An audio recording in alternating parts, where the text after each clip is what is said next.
प्यारे विद्यार्थियों, आज हम कैम्बियम एक्टिविटी या एधा सक्रियता का अध्ययन करेंगे।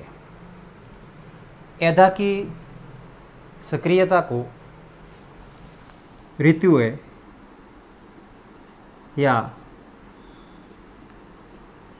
जो सीजन्स होती है वो बहुत अधिक प्रभावित करती है। ट्रॉपिकल रीजन में ट्रॉपिकल या इसको हम उष्ण कटिबंधीय कहते हैं, इन क्षेत्रों में वर्ष भर उच्च तापमान और उच्च आर्द्रता रहती है, हाई ह्यूमिडिटी और हाई टेम्परेचर। तो इन स्थानों पर जो कैम्बियम एक्टिविटी है, एधा की सक्रियता वह वर्ष भर समान बनी रहती है। परंतु टेम्परेट रीजन, जिसको हम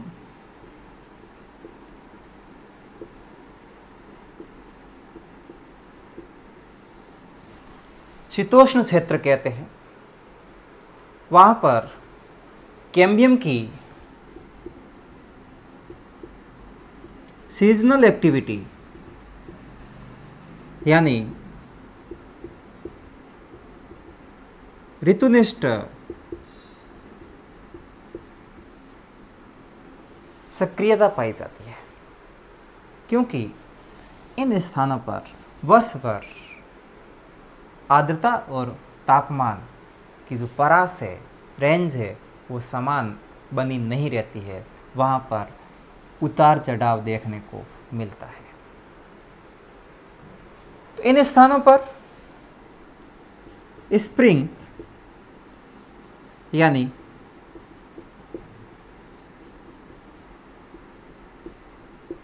बसंत ऋतु में कैम्बियम की एक्टिविटी ज़्यादा रहती है और वहाँ पर उस सीजन में जो सेकेंडरी जाइलम बनेगा, द्वितीयक जाइलम, उसमें ब्रॉड वेसल्स या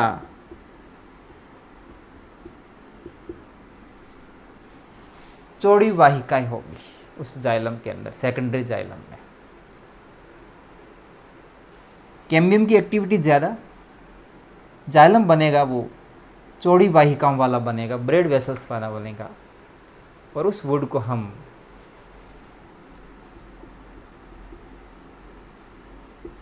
स्प्रिंग वुड या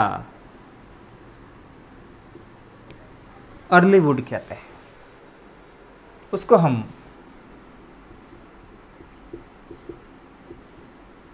बसंत काष्ठ या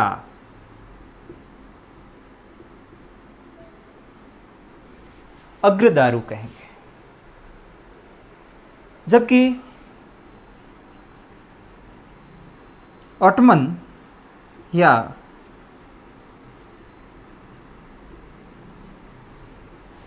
शरद ऋतु में, शरद ऋतु होगी, उस समय कैम्बियम की एक्टिविटी धीमी हो जाती है और उस समय सेकेंडरी जाइलम में जो वेसल्स बनेगी या जो वाहिकाएं बनेगी वो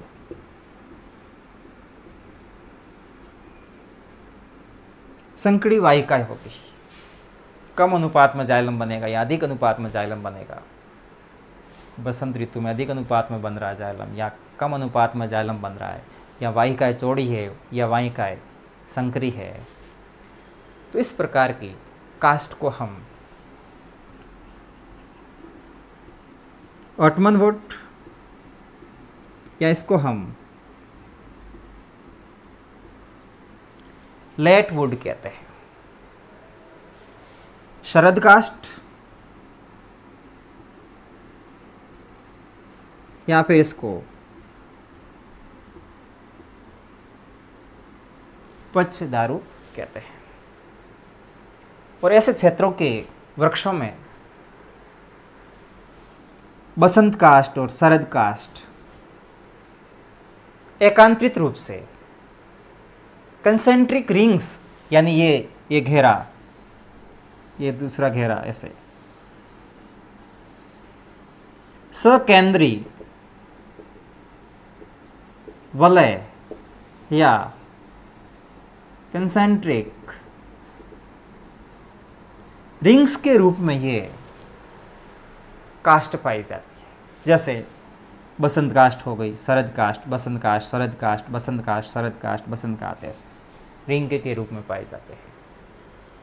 और इन सकेंद्री वलयों को हम ग्रोथ रिंग्स या वार्षिक वलय, वृद्धि वलय या वार्षिक वलय कहते हैं। इसको हम ग्रोथ रिंग्स यानी वृद्धि वलय, या इनको हम एनुअल रिंग्स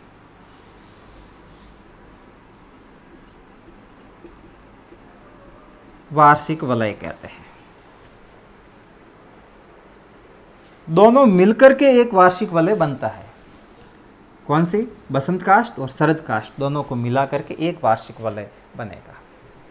और सामान्यतः एक वर्ष में, एक्सेप्शन से अपवाद होंगे, तो सामान्यतः एक वर्ष में एक वार्षिक वलय बन रहा है। तो पुराने ज़माने में इन वार्षिक वलयों को गिन करके किसी वृक्ष की आयु का पता लगाते थे, और वह विज्ञान डेंड्रोक्रोनोलॉजी,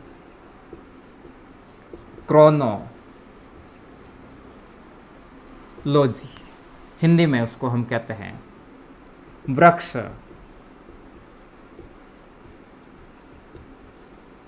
कालानुक्रमण कहलाती है। डेंड्रोलॉजी वृक्षों का अध्ययन है, यह है डेंड्रोक्रोनोलॉजी, वृक्ष कालानुक्रमण, वार्षिक वलयों को या वृद्धि वलयों को गिन करके किसी वृक्ष की आयु का पता लगाना डेंड्रोक्रोनोलॉजी कहलाता है। अब दिमाग में आ रहा है ये वुड क्या है? कभी भी ऑप्शंस आ जाए, प्रश्न पूछा जाए, तो वुड हमेशा जो सेकेंडरी जाइलम है, उस सेकेंडरी जाइलम को हम वुड या काष्ठ कहते हैं। फिर इसी से संबंधित एक बात ध्यान रखना कि एक प्रश्न पूछा जाता है हार्डवुड और सॉफ्टवुड। हार्डवुड किसको कहते हैं, सॉफ्टवुड किसको कहते हैं? हार्ड और सॉफ्टवुड। तो हार्डवुड ये वुड एंजियोस्पर्म की कास्ट है, सॉफ्टवुड है वो जिम्नोस्पर्म्स की कास्ट है। यदि जाइलम में वेसल्स, वाहिकाएं पाई जाती है जो एंजियोस्पर्म में होती है, तो वो वुड हार्डवुड कहलाती है। और वेसल्स है तो इस वुड को हम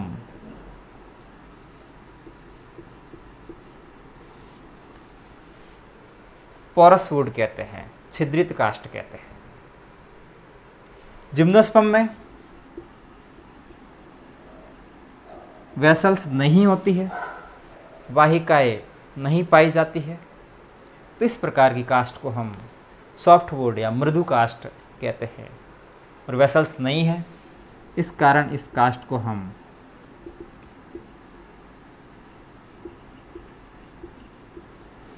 नॉन पोरस वुड या अछिद्रित काष्ठ कहते हैं। धन्यवाद।